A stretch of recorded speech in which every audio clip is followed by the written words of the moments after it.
हामी रोल्माको यो देउराली मन्दिरको सुन्दर दृश्य देखाउन गइरहेका छौँ। यहाँ गर्नुहोला, यहाँ सुन्दर मन्दिर छ। यहाँको भित्रको दृश्य हामी तपाईहरुलाई देखाउने छैनौँ र यहाँबाट जो सुन्दर दृश्य देखिएको छ, हामी यो मन्दिरलाई चारैतर्फबाट निहालेका छौँ। यसरी आज मौसम पनि एकदम मनिल छ। हामीसँग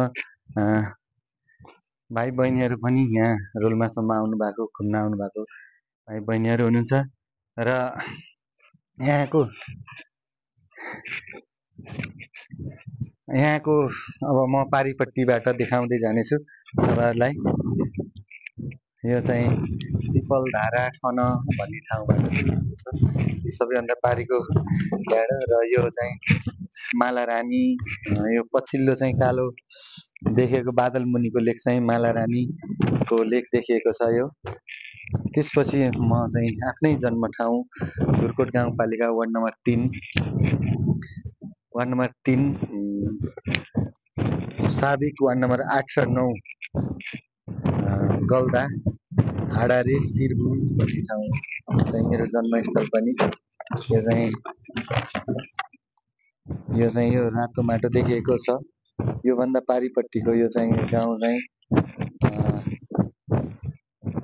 मेरो जन्म गाउँ हो। यहाँबाट मेरो घर चाहिँ क्यामेरामा कैद भएको छैन, तर ठ्याक्कै यो गाउँ चाहिँ मेरो जन्म गाउँ पनि हो, जन्मिएको हुर्किएको ठाउँ। र यहाँ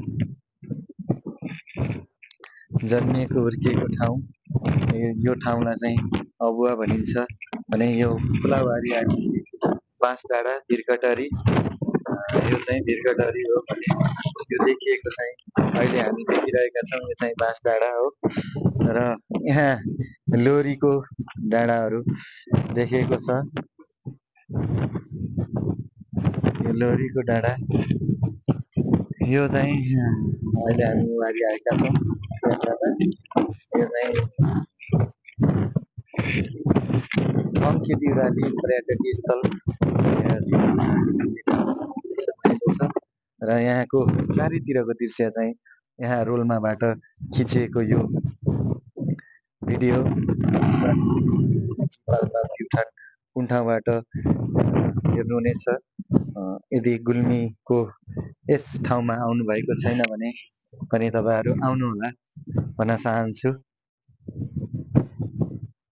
यहाँ अत्यन्तै सुन्दर भाइ बहिनीहरू पनि मसँगै घुम्न आउनु भएको र उहाँहरूलाई पनि म यो कैद गरेको छु।